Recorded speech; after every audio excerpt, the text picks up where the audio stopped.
हाँ जी, नमस्कार, welcome again to legal पंडित। आपने एक वर्ड सुना होगा, विल। विल क्या होता है? Will is a power of your mind to do something और टू अचीव समथिंग और to make something happen. That's your will and the power to do it is a will power. पर यहाँ पर हम उस विल पावर की बात नहीं कर रहे, लेकिन ये जो एक ग्रामेटिकल मीनिंग है विल, वहीं से एक्सट्रैक्ट करके लॉ में एक टर्म है विल, जिसको हिंदी में वसीयत कहते हैं। और वो विल की पावर्स क्या क्या हैं? Who can make a will and whose favour a will can be made. तो आओ आज ये डिस्कस करते हैं। देखिए, ज्यादातर लोग सोचते होंगे कि हमारे पास तो इतनी कोई बहुत जायदाद है नहीं, हम कौन सा अंबानी अडानी है, हमें विल बनाने की क्या जरूरत है। हमारे पास जो कुछ भी है हमारे बाद वो सब हमारे बच्चों को तो एनीवेज जाने ही वाला है। पर क्या जरूरी है कि विल बनाने के लिए इंसान को बहुत अमीर अंबानी होने की जरूरत है? नहीं। विल बनाने के लिए एक फायदा ये होता है कि whatever are your self acquired property assets, how they should be appropriated after your death. This should be properly channelized, this should be properly written so that there is no dispute later on. Secondly, if your survivors, your family members are not aware of all your belongings, let's say, आपने अगर अपने assets declare नहीं किए हैं अपनी family को, उन्हें नहीं है जानकारी, तो एक प्रॉपर वे में आप जब सारी चीजों को मेंशन करते हो, वो विल बनाते हो, वसीयत बनाते हो, तो it makes things very clear. It is very important to make a will because वो आपकी एक लीगल डॉक्यूमेंट बन जाता है, legal instrument after your death. If your will is properly signed and it is made in without any threat or coercion, without any undue influence, it is not made under an influence of drug or alcohol, आपने अपनी स्वेच्छा से वो एक वसीयत बनाकर लिखी है जिसमें आप बहुत क्लियरली मेंशन कर जाते हो कि मेरे बाद मेरी जो प्रॉपर्टी और पैसा है उसका क्या डिस्ट्रीब्यूशन होना चाहिए, किसको किस प्रकार से मिलना चाहिए, ताकि बाद में घरों में गलत फहमियां ना हो, लड़ाई झगड़े ना हो। And to make things very clear also, if there are minors in family, उनको कब कैसे क्या मिलना चाहिए after your death, god forbid in case, और who is going to be the guardian of what, who is going to be the executor or administrator of property in that case, जब तक किसी माइनर के नाम पे properly under the transfer of property act property transfer legally नहीं हो सकती है। हाय, काश कोई मेरे नाम पे भी विल बना दे और जिसे मेरे वीडियोस थोड़े बहुत भी अच्छे लगते हो, आप दे जाओ लीगल पंडित को कुछ विल बनाकर। वेल, कौन कौन विल बना सकता है, किसके फेवर में विल बना सकते हैं और क्या प्रोसेस है? क्या विल को रजिस्टर कराना जरूरी है? नहीं। इंडिया में, हिंदुस्तान में जो भी वसीयत बनाते हैं उनको रजिस्टर करना, नोटराइज कराना अभी मैंडेटरी नहीं है। तो आप एक किसी कोरे कागज पर भी अपनी विल बनाकर रख के जा सकते हो। आप कहाँ पर विल रख सकते हो? अगर आपका कोई अटॉर्नी है, somebody who's taking care of your business, property और managing your legal documents, आप उनके पास एक कॉपी रख सकते हैं विल की और एक ओरिजिनल कॉपी रख सकते हैं इनफैक्ट, और आप एक कॉपी अपने पास रख सकते हैं। आप अपने किसी बैंक के लॉकर में या जहां भी आप अपना असेट्स, कोई प्रॉपर्टी, पैसा रखते हैं, जहां पे after your death your survivors can get that instrument, and जहां पे उस इंस्ट्रूमेंट में it's completely mentioned all the terms and conditions कि किसके फेवर में किस तरह क्या डिस्ट्रीब्यूशन होना चाहिए, so that there is no dispute later on। तो वहां आप अपनी विल बनाकर रखकर जा सकते हैं। आपकी लाइफ टाइम में, during your life time, your will can be amended you can make changes, or you can altogether cancel a will that you have previously made, and a new instrument or a new will can be made altogether, and whatever is your last will shall be the final before death of a person. अगर कोई व्यक्ति कुछ भी अपनी will बनाकर, वसीयत बनाकर कागज पर लिखकर जाता है और उसके बाद उसकी मृत्यु हो जाती है, तो वही उसकी आखिरी legally valid, enforceable and that can also be challenged, वही आपकी फाइनल विल कहलाएगी, और उसी के हिसाब से the appropriation of property, assets और whatever will take place. Executor are the people who are taking care for the appropriation of the property and assets which is mentioned clearly in your will, and there can be maximum up to 4 executors in a will that you can appoint or write their names. अब point ये है कि will कौन बना सकता है. Anybody who has attained majority, I mean who is above 18 years of age, who is of a sound mind. A person making a will should not be under an influence of drug or alcohol at the time of making a will, and there should be no threat, coercion or undue influence. तो अगर आप अपनी free will, free mindset के साथ कुछ terms लिखकर जाते हो कागज पे अपने वसीयत के तौर पे कि मेरे जाने के बाद इस संसार में किस तरह से मेरी जो अपनी सेल्फ अक्वायर्ड प्रॉपर्टी है उसका डिस्ट्रीब्यूशन हो, वो आपकी लास्ट विल बन जाती है, वसीयत.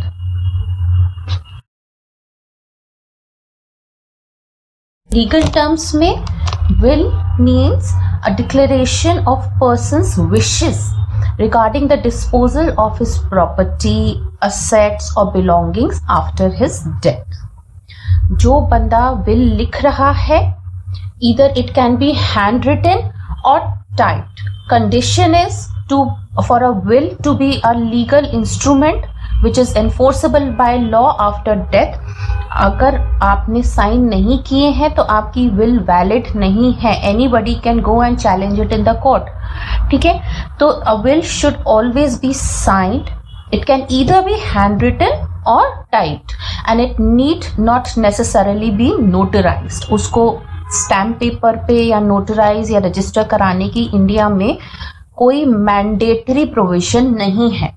तो आप हैंड रिटन विल भी बना सकते हो. Condition is each and every paper that you write और type on should be signed by the person making a will with a free mind, without any doubts, without any confusions, without any undue influence, threat or under influence of drugs, and that person should be obviously major and of sound mind while making a will. A person who is making a will is known as testator. In favor of all those the will is being made, they are known as beneficiary. You can write the names of up to 4 executors of the will, because after the death how the distribution of property, administrators भी appoint किए जाते हैं जो will का legal appropriation of the property है. So the 4 executors you can name, and also when you have made your will with a free mind and all the conditions satisfied as I have mentioned before, then it should be signed by at least 2 witnesses. It is important and it is to get a legal validation of your will that it should be signed by you on each and every paper, written or typed, and it should be signed by the witnesses. The 2 witnesses can only be above 18 years of age.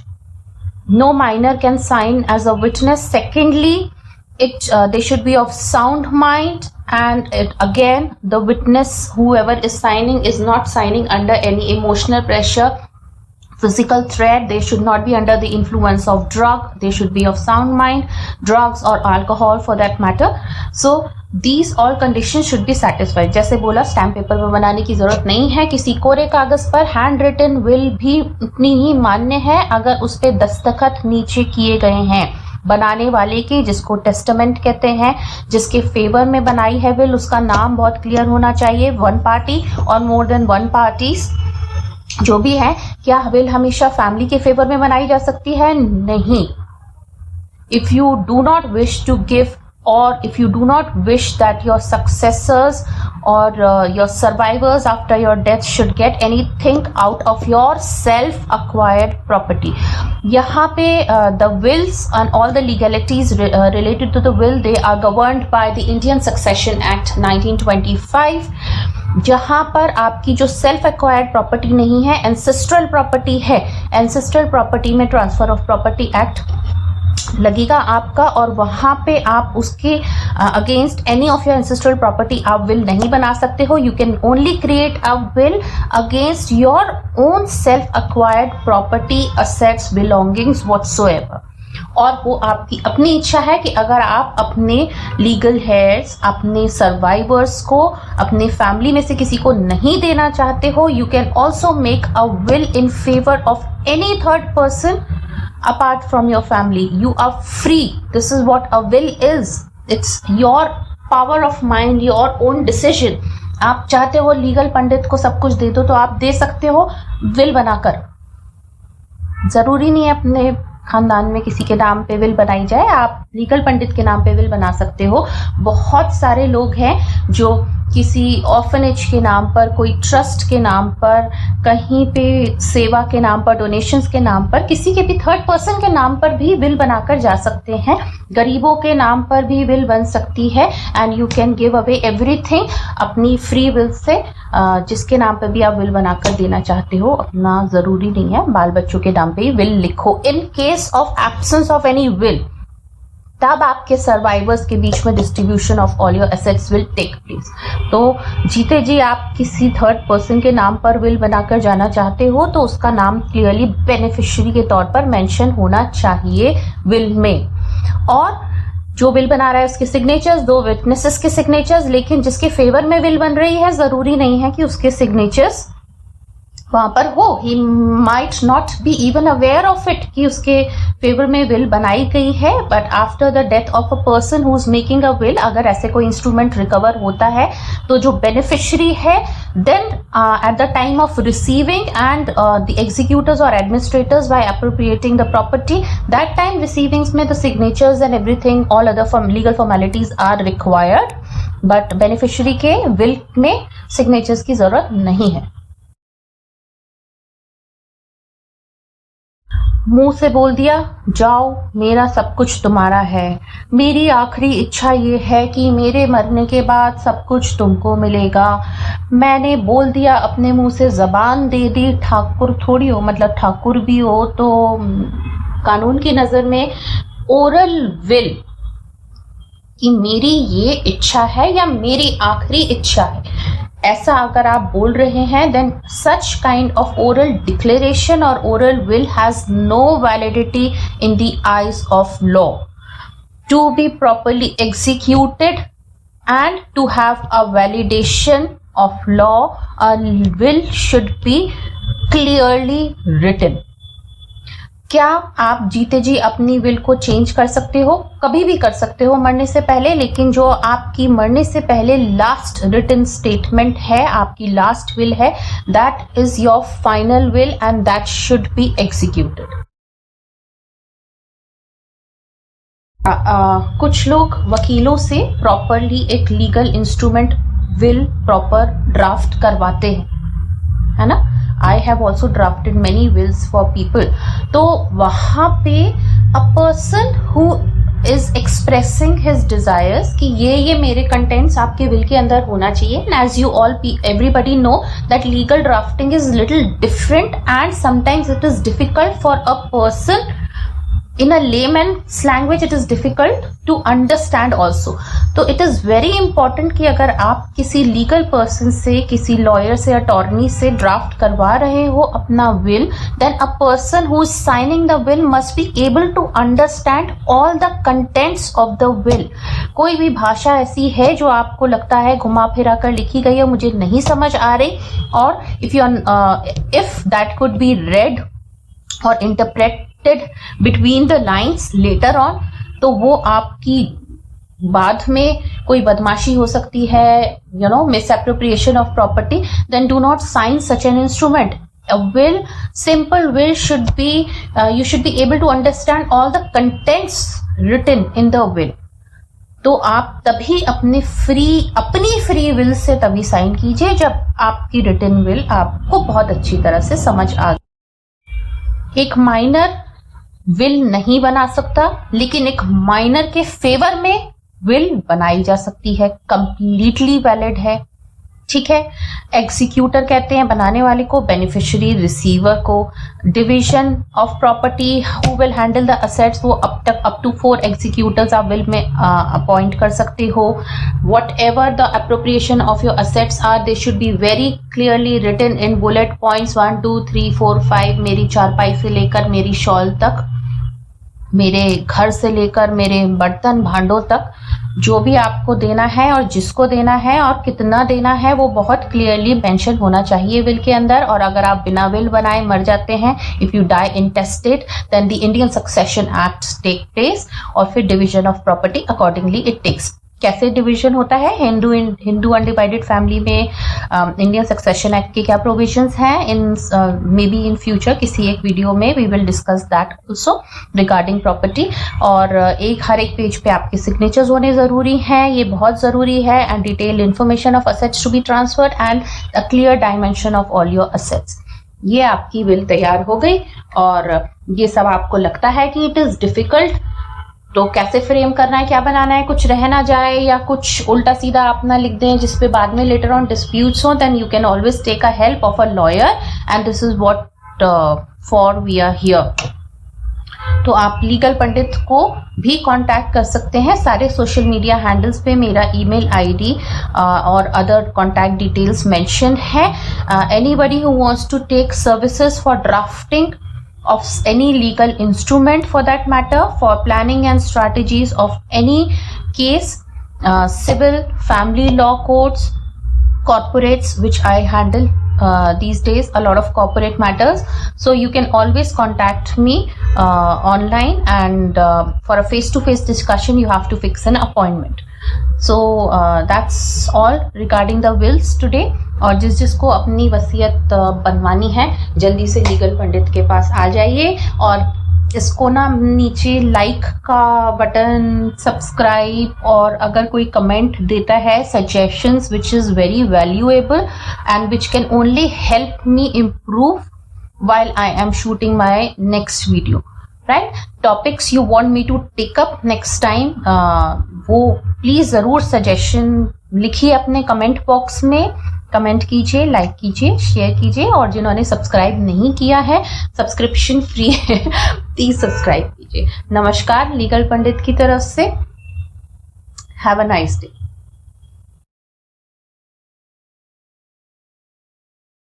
एक बात और बोलनी है भाई, अगर hand writing अच्छी ना हो ना तो हैंड रिटन विल मत बना के जाना। ऐसी विल मत बना के जाना जो पीछे सर्वाइवर्स लड़ती रहेंगी जिंदगी भर, मेडिकल स्टोर वाला भी नहीं पढ़ पाएगा। लॉयर से बनवा लो, टाइप करवा लो। भाई जिसको लग रहा है कि अब उनको अपनी विल बना लेनी चाहिए, आप लीगल पंडित को कांटेक्ट कर सकते हो।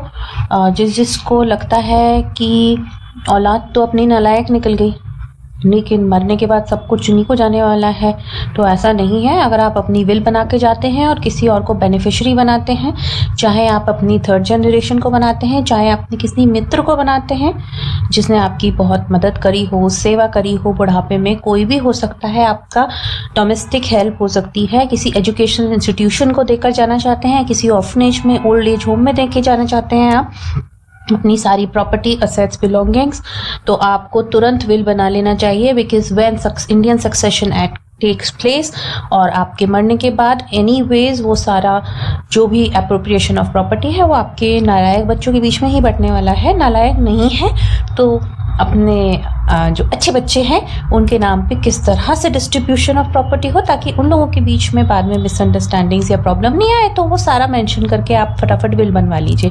अगेन आप लीगल पंडित को कॉन्टैक्ट कर सकते हैं और मैं आपकी विल बना कर दे दूंगी। आपको लगता है लीगल पंडित हमको बहुत पकाती है, लेकिन अगर आपको लगता है कि मेरे फेवर में आपको विल बना के जानी चाहिए, या मैं अपने लिए भी विल बना सकती हूँ, पर ये जल्दी डिसीजन ले लो भाई, ऐसा ना हो कि कॉफ़ी पीते रह जाओ और नो।